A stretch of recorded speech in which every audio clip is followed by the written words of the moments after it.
जय हिंद साथियों, कैसे आप सब साथियों। चलिए हो जाइए तैयार, पेन कॉपी लेके बैठ जाए, क्योंकि आज का जो सेशन होने वाला साथियों काफ़ी इंपॉर्टेंट होने वाला है। चाहे आप कोई भी कंपटीशन का तैयारी कर रहे हैं, सभी के लिए ये वाला सेशन काफ़ी इंपॉर्टेंट होने वाला है साथियों। चलिए शुरू करेंगे पहले प्रश्न से। आप लोग पेन कॉपी लेके बैठ जाएं और बिल्कुल भी देरी नहीं करें। चलिए साथियों, पहला प्रश्न आपके सामने में देखिए। पहला प्रश्न है कि जब वस्तु एक वृत्ताकार मार्ग पर गति करती है तो उस पर कार्य करने वाला त्वरण होता है। देखिए, जब एक वस्तु ना वृत्ताकार मार्ग पर गति करता है साथियों, तो उस पर कार्य करने वाला त्वरण कैसा होगा। क्या कार्य करने वाला त्वरण साथियों शून्य होगा, या फिर गति की दिशा में होगा, या फिर साथियों गति के लंबवत होगा, या फिर साथियों केंद्र की ओर होगा। फटाफट इस सवाल का आप लोग जवाब दीजिए साथियों। तो देखिए, जब वस्तु ना एक वृत्ताकार मार्ग पर गति करती है तो उस पर कार्य करने वाला जो त्वरण होगा साथियों, ध्यान रखिएगा, वो आपका किधर होगा, केंद्र की ओर होगा। किधर, केंद्र की ओर होगा, जिसको कौन सा बल कहा जाता है, अभिकेंद्रीय बल भी कहा जाता है। जब देखिए आप अगर एक सर्कुलर पाथ में घूमते हैं साथियों, एक सर्कुलर पाथ में जब आप घूमते हैं तो आपका केंद्र की ओर ना एक बल कार्य करता है, केंद्र की ओर एक बल कार्य करता है, और इसको क्या कहते हैं, अभिकेंद्रीय बल कहते हैं। इस बात को भी आप ध्यान रखिएगा, कौन सा बल साथियों, अभिकेंद्रीय बल। और इस सवाल का आपका जवाब क्या हो जाएगा, ऑप्शन डी हो जाएगा। क्या हो जाएगा साथियों, ऑप्शन डी हो जाएगा। चलेंगे एक के बाद दूसरे प्रश्न की ओर बढ़ेंगे। देखिए, दूसरा प्रश्न आपका है कि किस तापमान पर सेल्सियस और फ़ारेनहाइट एक समान होते हैं। आपको बताना है कि कौन सा तापमान है जिस पर सेल्सियस और फ़ारेनहाइट का मान आपस में बराबर होता है। क्या साथियों -100 डिग्री पे, या फिर -40 डिग्री पे, या फिर साथियों 0 डिग्री पर, या फिर -273 डिग्री पर। बताइए साथियों, किस तापमान पर ना आपका सेल्सियस जो है और आपका, रुकिएगा, आपका जो सेल्सियस है और आपका जो फ़ारेनहाइट है साथियों, इन दोनों का मान बराबर होता है। तो देखिए साथियों, आप लोग ध्यान रखिएगा, जो आपका -40 डिग्री जो होता है ना, -40 डिग्री, यानी -40 डिग्री पर क्या होता है, सेल्सियस और फ़ारेनहाइट इन दोनों का मान आपस में बराबर होता है। यानी इस सवाल का आपका जवाब हो जाएगा ऑप्शन बी हो जाएगा साथियों। चलेंगे दो के बाद तीसरे प्रश्न में चलेंगे। देखिए, तीसरा प्रश्न आपका है कि जब प्रकाश एक माध्यम से दूसरे माध्यम में प्रवेश करता है, ठीक है, तो कौन सा गुण परिवर्तित नहीं होता है। देखिए, जब प्रकाश ना एक माध्यम से, मान लेते हैं ये आपका हवा माध्यम है और ये इस पर आपका जल वाला माध्यम है, और आपको बोला साथियों कि प्रकाश एक माध्यम से दूसरे माध्यम में जब प्रवेश करेगा तो कौन सा गुण परिवर्तन नहीं होगा। क्या उसका चाल परिवर्तन नहीं होगा, या तरंगदैर्घ्य परिवर्तन नहीं होगा, या आवृत्ति परिवर्तन नहीं होगा, या साथियों अपवर्तनांक परिवर्तन नहीं होगा। तो फटाफट जवाब दीजिए साथियों आप लोग इस सवाल का जवाब। तो देखिए साथियों कि जब आपका प्रकाश ना, चाहे आपका जल से हवा में जाए, फिर हवा से जल में जाए, या फिर कोई भी माध्यम हो, अगर क्या होता है कि एक माध्यम से दूसरे माध्यम में प्रवेश करेगा तो साथियों उसका जो ना चाल में भी परिवर्तन आता है, और उसका जो तरंगदैर्घ्य होता है जिसको वेवलेंथ बोलते हैं, इस पर भी परिवर्तन आता है साथियों, और उसका जो अपवर्तनांक होता है उस पर भी परिवर्तन आता है। लेकिन एक जो आवृत्ति है ना साथियों, आवृत्ति, इस पर कोई भी परिवर्तन नहीं आता है। यानी इस सवाल का आपका जवाब क्या हो जाएगा, ऑप्शन सी हो जाएगा साथियों, ऑप्शन सी हो जाएगा। चलेंगे तीन के बाद चौथा प्रश्न में। देखिए, चौथा प्रश्न आपके सामने में है कि डॉपलर प्रभाव किससे संबंधित है। देखिए, डॉपलर प्रभाव आपका किससे संबंधित है साथियों।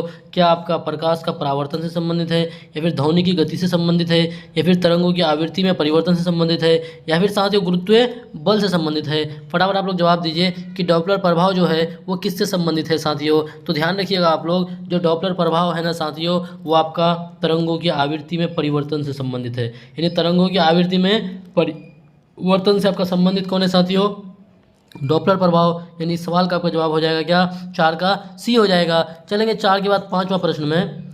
देखिए, पांचवा प्रश्न आपके सामने में कि बैरोमीटर के पठन में अचानक गिरावट का अर्थ है। देखिए, अचानक अगर बैरोमीटर का जो पठन है ना, अचानक वो क्या हो जाएगा, गिरावट आ जाएगा बैरोमीटर के पठन में, तो क्या होगा साथियों, क्या मौसम शुष्क रहेगा, या फिर वर्षा होने की संभावना होगी, या तापमान बढ़ेगा, या फिर वायुदाब स्थिर रहेगा। फटाफट आप लोग जवाब दीजिए क्या होगा साथियों। तो देखिए, एक बात आप ध्यान रखिएगा कि बैरोमीटर जो है ना, इसका इस्तेमाल किया जाता है साथियों, किसमें, बैरोमीटर का इस्तेमाल किया जाता है वायुमंडलीय दबाव को मापने में। वायुमंडलीय जो दबाव होता है ना साथियों, उसको वायुमंडलीय दबाव को मापने के लिए किसका इस्तेमाल किया जाता है, बैरोमीटर का इस्तेमाल किया जाता है। इस बात को ध्यान रखिएगा। तो देखिए, अगर अचानक अगर गिरावट आ जाएगा तो साथियों मौसम क्या हो जाएगा, खराब हो जाएगा। मौसम क्या हो जाएगा साथियों, खराब हो जाएगा, यानी वर्षा होने की संभावना हो जाएगा। इस सवाल का आपका जवाब क्या हो जाएगा, 5 का बी हो जाएगा। वर्षा, आंधी वगैरह ये सब होने का संभावना बढ़ जाएगा साथियों। चलेंगे 5 के बाद छठा प्रश्न में।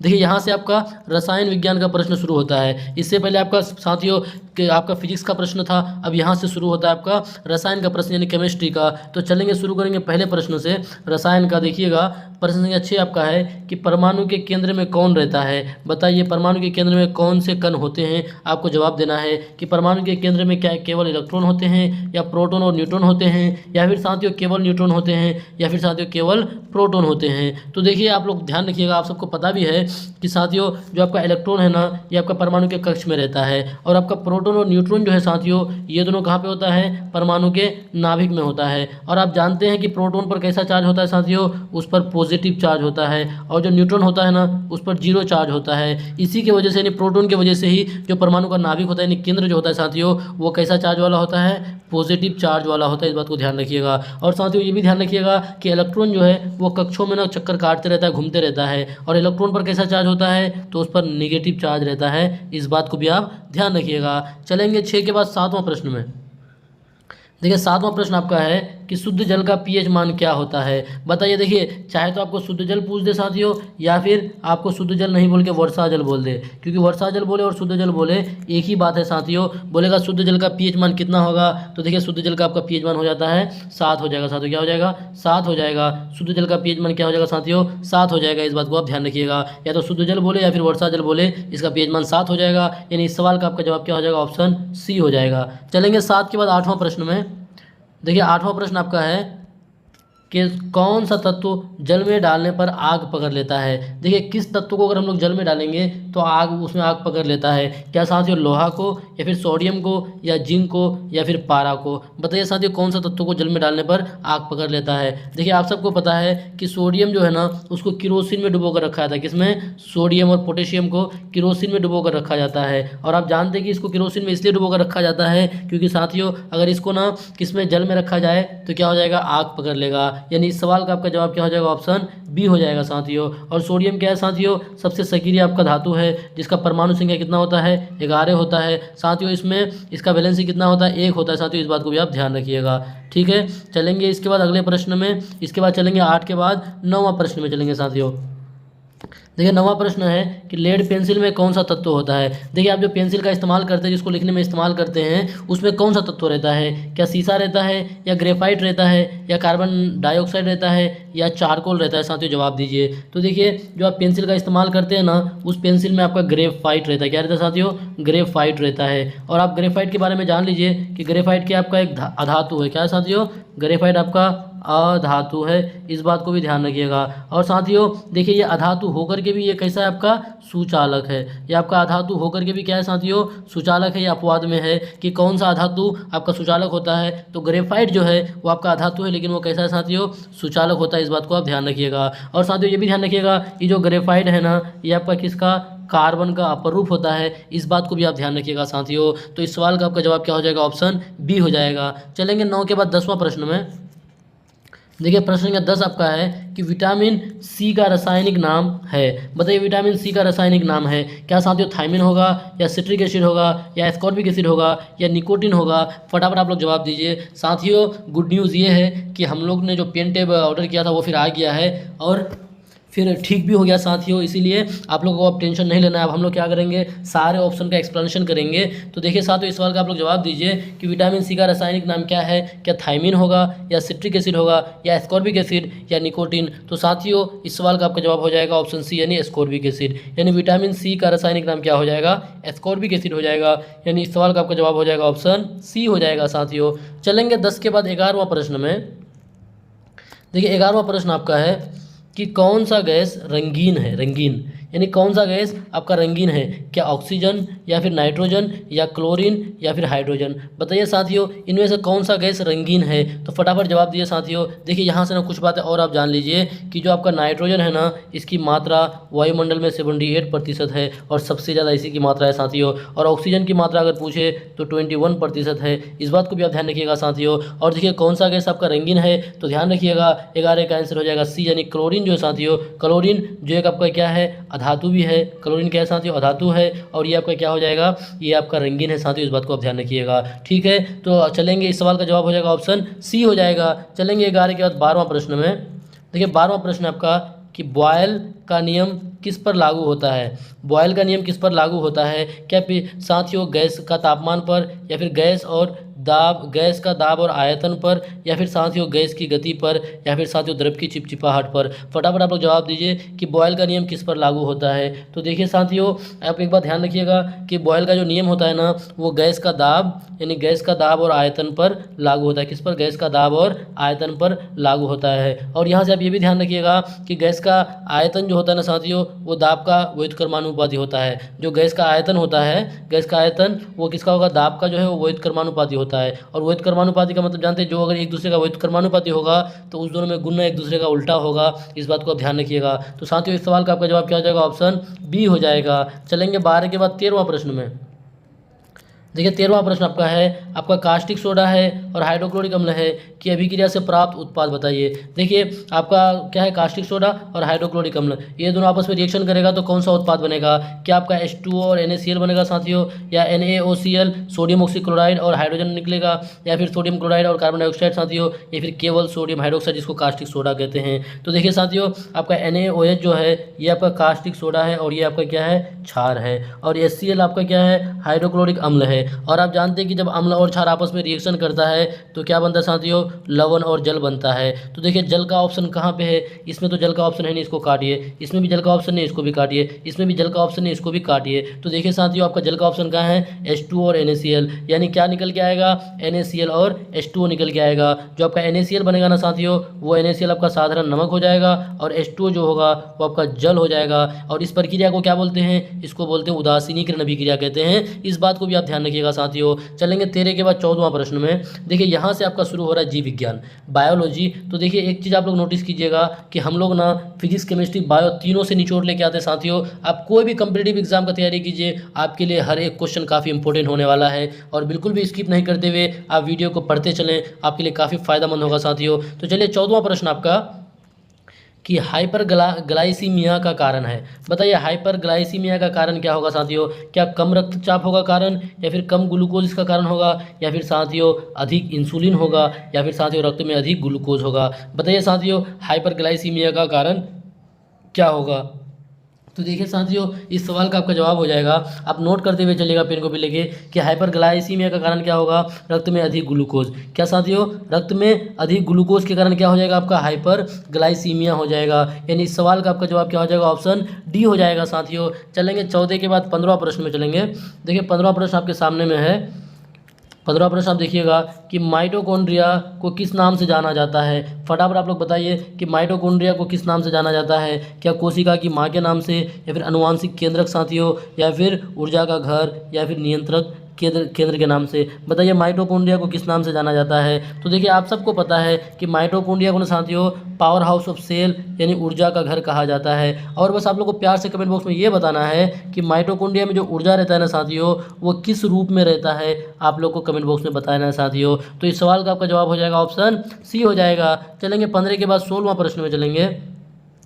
देखिए 16वां प्रश्न आपका है कि लीवर का कौन सा कार्य नहीं है। आपके शरीर में जो लीवर है साथियों, उसका इन चारों में से कौन सा कार्य नहीं है? क्या यूरिया का निर्माण, या फिर पित्त का स्राव, या फिर हीमोग्लोबिन बनाना, या फिर साथियों ग्लाइकोजन संग्रह? तो देखिए आप ध्यान रखिएगा साथियों, ये जो आपका हीमोग्लोबिन है ना, इसी के कारण खून का रंग क्या होता है? लाल होता है। इसी के कारण आपका खून का रंग लाल होता है। और आप जानते हैं, और ये भी जानते हैं कि इस हीमोग्लोबिन में कौन सा धातु पाया जाता है? तो आपका लोहा पाया जाता है। इस बात को भी आप जानते हैं साथियों। और देखिए, और ये आपका हीमोग्लोबिन कहाँ पे बनता है? बोन मेरो यानी अस्थि मज्जा में बनता है।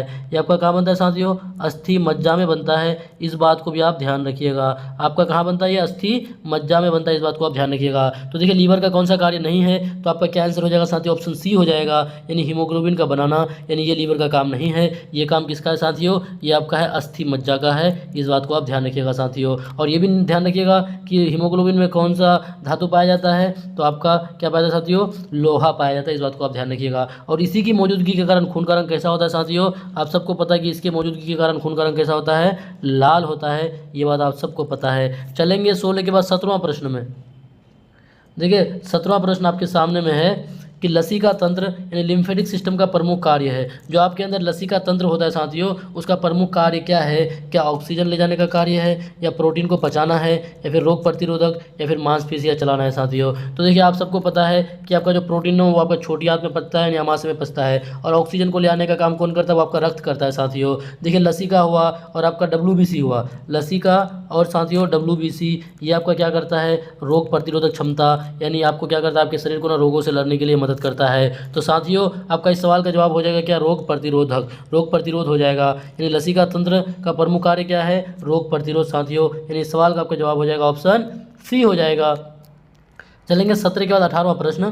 देखिए 18वां प्रश्न है आपका कि पेनिसिलिन की खोज किसने की? बताइए, पेनिसिलिन जो आपका प्रथम एंटीबायोटिक है, इसकी खोज किसने की? देखिए यहाँ पे ना सीधे आपके एग्जाम में ये भी सवाल पूछे जाते हैं कि बताइए प्रिय साथियों कि प्रथम एंटीबायोटिक कौन सा है। तो आप ध्यान रखिएगा पेनिसिलिन जो है वो आपका प्रथम एंटीबायोटिक है, इस बात को भी आप ध्यान रखिएगा। तो इसकी खोज किसने की थी? क्या साथियों ग्रेगर जॉन मेंडल ने, या फिर अलेक्जेंडर फ्लेमिंग ने, या फिर चार्ल्स डार्विन ने, या फिर लुई पास्चर ने? इन चारों में से किन्होंने आपका बताइए कि पेनिसिलिन की खोज की थी? तो देखिए साथियों आप सबको पता है कि पेनिसिलिन की खोज ना अलेक्जेंडर फ्लेमिंग ने की थी। किसने?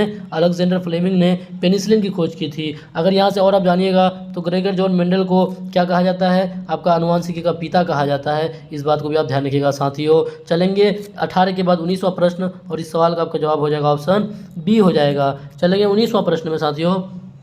देखिए 19वां प्रश्न आपका है कि ATP का पूर्ण रूप क्या है, या फिर आपको ये भी पूछ सकता है कि ATP का पूरा नाम क्या है, आपको बताना है साथियों। क्या हो जाएगा आपका पहला ऑप्शन? एडिनोसिन ट्राइप्रोटीन, या फिर एडिनोसिन ट्राइफॉस्फेट, या फिर अमाइन ट्राइफॉस्फेट, या फिर एडिनिन थायोफॉस्फेट। साथियों ATP का पूर्ण रूप क्या है? आप देखिए आपका जो माइटोकॉन्ड्रिया को जो कोशिका का ऊर्जा गृह कहा जाता है ना साथियों, और उसमें जो ऊर्जा जो संचित रहता है, जमा रहता है, वो इसी रूप में रहता है। किस रूप में? ATP के रूप में रहता है, इस बात को आप ध्यान रखिएगा साथियों। किस रूप में रहता है? ATP के रूप में। और देखिए जो श्वसन होता है ना, श्वसन में आपका ATP का निर्माण होता है, और आप जानते हैं एक आपका होता है एरोबिक रिस्पायरेशन और दूसरा होता है एनारोबिक रिस्पायरेशन, यानी वायवीय श्वसन। ध्यान रखिएगा वायवीय श्वसन में 38 ATP का निर्माण होता है। कितना साथियों? 38 ATP का। और अवायवीय श्वसन में 2 ATP का निर्माण होता है, इस बात को भी आप नोट करके रखिएगा साथियों। देखिए ATP का अगर पूरा नाम अगर आपको पूछ दे तो हो जाएगा एडिनोसिन ट्राइफॉस्फेट हो जाएगा। क्या हो जाएगा? एडिनोसिन ट्राइफॉस्फेट हो जाएगा साथियों। इस सवाल का आपका जवाब हो जाएगा ऑप्शन बी हो जाएगा। चलेंगे 19 के बाद 20वां प्रश्न में चलेंगे। देखिए 20वां प्रश्न है कि रक्त में सबसे अधिक मात्रा में कौन सा तत्व होता है? बताइए रक्त में सबसे अधिक मात्रा में कौन सा तत्व होता है? क्या लोहा होता है, या कैल्शियम, या सोडियम, या ऑक्सीजन? बताइए सबसे अधिक मात्रा में कौन सा तत्व होता है? तो देखिए साथियों रक्त में ना सबसे अधिक मात्रा में आपका हो जाएगा, इस सवाल का जवाब हो जाएगा ऑप्शन डी हो जाएगा साथियों, कि रक्त में सबसे अधिक मात्रा में ऑक्सीजन होता है। क्या होता है? ऑक्सीजन जो है वो रक्त में सबसे अधिक मात्रा में होता है, यानी इस सवाल का आपका जवाब हो जाएगा ऑप्शन डी हो जाएगा। इसको आप नोट करते हुए चलिएगा। चलेंगे 20 के बाद 21वां प्रश्न में चलेंगे। देखिए 21वां प्रश्न आपका है कि राइबोसोम का कार्य क्या है? राइबोसोम का कार्य क्या है? क्या ऊर्जा का उत्पादन करना, या प्रोटीन का संश्लेषण करना, या फिर DNA की प्रतिकृति बनाना, या फिर RNA का संश्लेषण करना? फटाफट बताइए साथियों राइबोसोम का कार्य क्या है। तो देखिए आप सब जानते हैं कि राइबोसोम को ना एक और नाम से भी जाना जाता है, और कौन सा नाम? Protein factory. कौन सा साथियों? प्रोटीन फैक्ट्री के नाम से जाना जाता है। किसको? राइबोसोम को प्रोटीन फैक्ट्री के नाम से जाना जाता है। आप समझ जाइए जब उसको प्रोटीन फैक्ट्री के नाम से जाना जाता है तो वो क्या करेगा साथियों? ऑब्वियसली वो आपका प्रोटीन का संश्लेषण करेगा। क्या करेगा? प्रोटीन का संश्लेषण करेगा, यानी इस सवाल का आपका जवाब क्या हो जाएगा? ऑप्शन बी हो जाएगा। 21 का आंसर क्या हो जाएगा? ऑप्शन बी हो जाएगा साथियों। चलेंगे 21 के बाद 22वां प्रश्न में चलेंगे। देखिए 22वां प्रश्न आपके सामने है कि RNA में कौन सा शर्करा पाया जाता है? बताइए RNA में कौन सा शर्करा पाया जाता है? क्या डीऑक्सी राइबोज, या फिर राइबोज, या फिर ग्लूकोज, या फिर फ्रुक्टोज? देखिए साथियों अगर आप RNA का पूरा नाम लिखिएगा ना क्या होगा? राइबो न्यूक्लिक एसिड, यानी राइबोज न्यूक्लिक एसिड। तो इसका मतलब है कि RNA में कौन सा शर्करा होगा साथियों? तो हो जाएगा वो आपका राइबोज हो जाएगा। क्या हो जाएगा? RNA में कौन सा शर्करा? तो राइबोज हो जाएगा, यानी 22 का आंसर हो जाएगा बी हो जाएगा साथियों। अब चलेंगे 22 के बाद 23वां प्रश्न में चलेंगे फटाफट। देखिए 23वां प्रश्न क्या आपका? 23वां प्रश्न है कि कोशिका भित्ति किसमें पाई जाती है? बताइए कोशिका भित्ति किसमें पाई जाती है? क्या पशु कोशिका में यानी जंतु कोशिका में, या फिर मानव कोशिका में, या फिर वनस्पति कोशिका में, या फिर लाल रक्त कोशिका में? बताइए साथियों कोशिका भित्ति किसमें पाई जाती है? देखिए साथियों एक होता है पादप कोशिका, और एक क्या होता है आपका? जंतु कोशिका। इस बात को आप ध्यान रखिएगा। एक होता है आपका पादप, यानी पादपों में जो कोशिका पैदा है उसको पादप कोशिका बोलते हैं, और जंतुओं में जो कोशिका मौजूद रहता है उसको जंतु कोशिका कहते हैं। और आप यहाँ से ये ध्यान रखिएगा कि पादपों में जो कोशिका होता है ना साथियों, वो आपका उसमें क्या पाया जाता है, कोशिका भित्ति पाया जाता है। और जंतुओं में जो सबसे बाहरी लेयर होता है उसको कोशिका झिल्ली कहते हैं। तो देखिए साथियों, कोशिका भित्ति किस में पाया जाता है, वो आपका कहाँ गया, वनस्पति कोशिका। वनस्पति मीन्स पादप कोशिका में पाया जाएगा साथियों। इस सवाल का जवाब क्या हो जाएगा, ऑप्शन सी हो जाएगा। चलेंगे 23 के बाद 24वां प्रश्न में चलेंगे। देखिए 24वां प्रश्न आपका हार्मोन से है, ग्लैंड से है कि थायराइड ग्रंथि किस हार्मोन का निर्माण करती है। बताइए, जो थायराइड ग्रंथि है ना, जो आपका यहाँ पे गले में पाया जाता है, गले में इसका पोजीशन है साथियों, ये किस हार्मोन का निर्माण करती है। क्या इंसुलिन का, नहीं साथियों। क्या थायरोक्सिन का, या फिर एड्रिनलिन का, या फिर ग्लूकागोन का। देखिए साथियों, एड्रिनलिन जो हार्मोन है ना, इसको एक और नाम से जाना जाता है, आप लोग नोट कर लीजिए, लरो या उरो हार्मोन। लरो या उरो हार्मोन के नाम से जाना जाता है साथियों। इस बात को आप ध्यान रखिएगा, किसको, एड्रिनलिन को जाना जाता है। साथियों, थायरोक्सिन ग्रंथि किस हार्मोन का निर्माण करती है, वो थायराइड ग्रंथि। तो आपका देखिए थायराइड है और थायरोक्सिन का निर्माण करती है। यानी इस सवाल का आपका जवाब क्या हो जाएगा, ऑप्शन बी हो जाएगा साथियों। 24 का आंसर क्या हो जाएगा, बी हो जाएगा। आप लोग नोट कर लीजिएगा साथियों, इस सवाल का जवाब क्या हो जाएगा, ऑप्शन बी हो जाएगा। चलेंगे 24 के बाद 25वां प्रश्न और आज के सेशन का अंतिम प्रश्न साथियों। फटाफट आप लोग जवाब दीजिए कि पाचन में एंजाइम जो एमाइलेज क्या पचाता है। देखिए एमाइलेज जो है साथियों, वो आपका क्या पचाने का काम करता है। क्या वो प्रोटीन को पचाता है, या वसा को पचाता है साथियों, या स्टार्च को पचाता है, या विटामिन को पचाता है। फटाफट आप लोग जवाब दीजिए कि पाचन में जो है एंजाइम जो एमाइलेज है वो क्या पचाता है। तो देखिए प्रिय साथियों, इस सवाल का जवाब ना आपको प्यार से कमेंट बॉक्स में बताना है साथियों। देखिए बहुत सारे प्रिय छात्र ना जो हम सवाल पूछते हैं उसका जवाब भी दे देते हैं, बहुत अच्छी बात है। इसका मतलब आप लोगों की तैयारी जो है वो बहुत अच्छा है। आप लोग इसी तरह से तैयारी करते रहें। और देखिए साथियों, इसका जो भी जवाब होगा उसको आपको कमेंट बॉक्स में बताना है। फिर मिलेंगे अगले वीडियो में। और आप लोग फटाफट ये बता दीजिए कि ये 25 क्वेश्चन आप लोगों को कैसा लगा, और इस 25 क्वेश्चन में से आप लोगों का कितना सही हुआ। और एक बात जो आप लोगों को बोलना भूल गए साथियों, कल है संडे और संडे को होने वाला है सुपर फास्ट रिवीजन, इसलिए कल का क्लास कोई भी मिस नहीं कीजिएगा। फिर मिलेंगे अगले वीडियो में, जब तक के लिए बाय बाय, मुस्कुराते रहें और तैयारी